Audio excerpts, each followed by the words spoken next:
Монгол Улсын их хурлын дарга улсын их хурлын эрхэм гишүүдээ. Монгол Улсын засгийн газрын 2024-өөс 2028 оны үйл ажиллагааны хөтөлбөрт татврын шинжилгээгээр тусгагдсны дагуу засгийн газраас боловсруулж 2026 оны 5 дугаар сарын 7-ны өдөр улсын их хурлд өргөн мэдүүлсэн татврын хуулийн нэмэлт өөрчлөлтийн төсөлтүүдийг танилцуулж байна. Энэ удаагийн татврын хуулийн нэмэлт өөрчлөлтөөр иргэн аж ахуйн нэгжийн татврын ачааллыг 2.2 орчим их 80 төгрөгөөр үе шаттай бууруулахаар тооцож байна. Монгол улс анх 1998 онд нэмэгдсэн үртгийн албан татврыг нэвтрүүлж улмаар нэмэгдсэн үртгийн албан татврын тухай хуулийг 2006-2015 онд шинжилэн найруулснаас хойш 10 жил өнгөрсөн байна.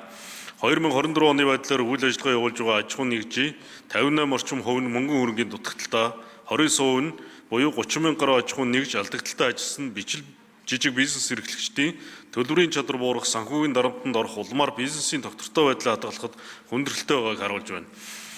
Сангийн яам татвар гайлын байгууллага Монголын үндэсний худалдаа аж үйлдвэрийн танхим Улаанбаатар хотын худалдааны танхим болон улсын их хурлын тамгын газартай хамтран 2025 онд улс орон даяар давхарцсан тоогоор 13 мянга гаруй татвар төлөгчийг хамруулсан 150 удаагийн уулзалт хийж олон нийтийн хилцүүлгийг зохион байгуулж 176 мянга гаруй саналыг хүлээн авлаа.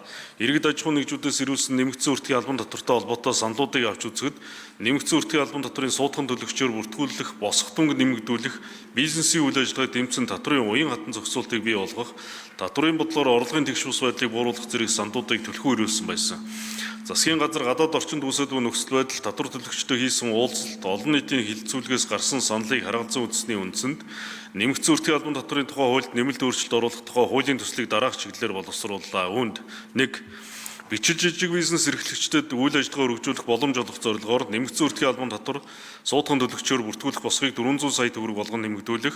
2. Татвар төлөгчийн хууль дагам мөрдөлтийн түвшин үйл ажиллагааны цар хүрээг харгалзан дотоодын болон импортын нэмэгдсэн үртгийн албан татвар төлөх хугацааг 2 хүртэлх сараар хойшлуулах боломжийг бүрдүүлж аж ахуйн нэгжийн мөнгө урсгал уян хатан байдлыг дэмжих.